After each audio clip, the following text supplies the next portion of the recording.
सर्वसामान्यांचा बुलंद आवाज, बीजी 24 तास. हे काम नव्हे, जबाबदारी आमची.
यांच्यातर्फे आज इफ्तार पार्टीचं नियोजन मुस्लिम समाजाला करण्यात येत आहे. त्यासाठी उपस्थित सर्व कर्जत शहराचे शिवसेनेचे सर्व पदाधिकारी यांचं मी धन्यवाद देतो. आज वेळात वेळ काढून आपण सर्वजण आज आम्हाला भेटण्यासाठी आलात, इफ्तार करण्यासाठी आमच्याबरोबर आलात. त्यातल्या त्यात दादा, आज हा रमजानचा पवित्र महिना. या रमजानमध्ये लहान लहान मुलं 14 तास उपास ठेवतात. त्याच्यामध्ये एकही कण पाणी किंवा अन्नाचा तुकडा गळ्यात जात नाही. 5 टाइम नमाज पढून पहाटे 4 वाजता सगळे उठतात आणि रोजाचं नियोजन करतात आणि रोजा ठेवतात. तसाच हा रमजानचा पवित्र महिना. दादा, आपण आमच्यासाठी, मुस्लिम समाजासाठी एक खूप मोठं काम केलं. आमच्या मुस्लिम समाजाच्या दर्गेला 29 लाखाचा निधी देऊन दर्गेला सुशोभीकरण केलं. त्यासाठी आमच्या दर्गेमध्ये जेवढी पण प्रेत आम्ही तिथे दफन करतो त्यासाठी आम्हाला खूप अडचण होत होती आणि आम्हाला खूप त्रास होत होता. परंतु आपल्या माध्यमातून आम्हाला तो निधी मिळाला आणि ते दर्गेचं सुशोभीकरण एवढं छान झालं. आज तो तिथे गेल्यानंतर लाईटीची सोय, पाण्याची सोय, सगळ्या गोष्टी झालेल्या आहेत. तसेच दादा, आम्ही पुन्हा तुमच्याकडे मागणी मागितली असता आपण आम्हाला 90 लाखाचा रस्ता करून दिला. त्यासाठी तो रस्ता पण एवढा छान झालेला आहे. ज्यावेळेस जिवंत असतो त्यावेळेस तर सगळेच एकमेकांना भेटतात किंवा गळा भेट करतात, भेटून आपण मिळून मिसळून सगळ्या गोष्टी करतो. परंतु त्यावेळेस जेव्हा माणूस जातो या जगातून तेव्हा त्याची कमीत कमी अंतविधी तरी चांगल्या प्रकारे जावी. त्यासाठी दादा तुम्ही आम्हाला त्या रस्त्याचं काम करून दिलं आणि आज आमचा रस्ता केला. त्यासाठी दादा मी मुस्लिम समाजातर्फे आपलं धन्यवाद देतो. तसेच दादा, प्रत्येक गोष्टीत आम्ही काही मागितलं तर तुमच्याकडून आम्हाला मिळते. कर्जत शहरामध्ये आपण एवढी मोठी मोठी कामं केली.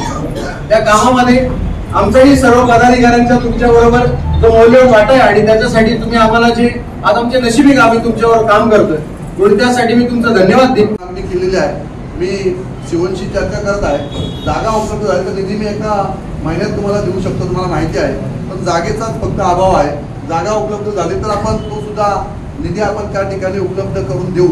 आज आपण सारे पाहत आहे की राज्याचं राजकीय परिस्थिती सगळी वेगळ्या पद्धतीने चाललेली आहे. सेंट्रल गव्हर्नमेंट वेगळ्या पद्धतीने आहे. परंतु आपण सगळे मुस्लिम बांधव असतील, आपण सारेजण एकत्रपणे या मतदारसंघामध्ये काम करत असताना तुम्ही विकासाला प्राधान्य द्या. विकासाला प्राधान्य देऊन आपण सगळे एकत्र आलो पाहिजेत. आपल्याला वरचे राजकारण बाजूला ठेवून आपण स्थानिक विकासाला प्राधान्य द्या. सारेजण तुम्ही एकत्रपणे आलात तर कर्जतचं आपण जे स्वप्न पाहिलेलं आहे की कर्जतचं नंदनवन मला करायचं आहे, तर यासाठी तुमचं साऱ्यांचं सुद्धा सहकार्य मोलाचं आहे. आपण कायमस्वरूपी इथेच राहणार आहोत. राजकीय परिस्थिती बदलत राहील, परंतु आपण सगळेजण एकत्रपणे आहात. त्यामुळे आपण तरुण असणारे सगळे माझे युवक मुस्लिम बांधवांचे असतील, तुम्ही साऱ्यांनी पण एकत्रपणे या. कोणत्याही प्रकारचे मतभेद आपण आपल्या पक्षामध्ये त्या ठिकाणी करत नाही.